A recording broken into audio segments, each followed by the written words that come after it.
Quick review of As God Intended by Noir and Apollo Brown, their collab album in 2020. Man, this was from an album recommendation and this review has been long overdue.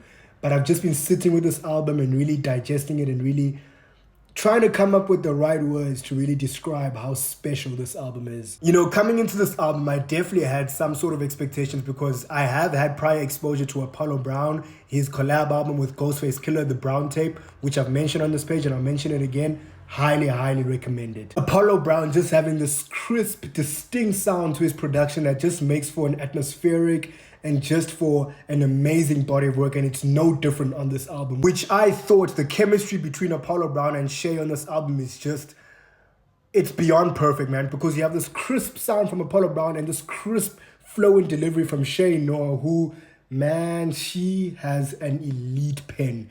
From this album, you have quotable after quotable after quotable. You know, on this album, the main theme is just her talking about her street life and just her upbringing, almost also her struggles with survivor's guilt. At the same time, this album is really centered around her faith and also her just painting the parallels between her faith and also her exposure to the street life, you know, her exposure to the drug trade, some very clever gun flips in this, like on this album, and just her overall exposure to her street life. And almost not, because you get most rap albums and just most rappers really glorifying that sort of life, where with her, as I said, it's more so coming from a point of view of a survivor's guilt and just her having to survive on the street and then like eventually making it out.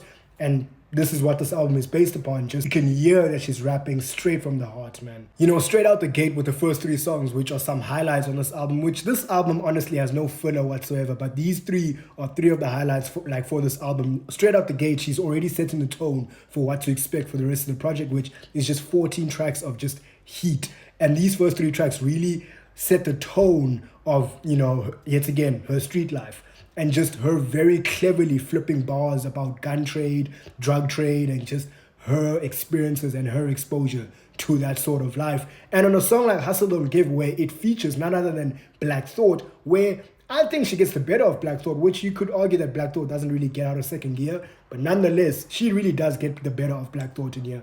And he really brings out the best in her on this song, which is just an amazing track from start to finish, man. Then you get to a song like 12 Hours, which really showcases her exceptional storytelling abilities, which starts off as such an unassuming song where it's just her really planning this night out with her friend, and then as the story develops and really starts to escalate, where there's a crazy plot twist at the end, which I'm not going to really get into details just to not spoil it, but man, this song right here, crazy storytelling on this, and it's just an exceptional song.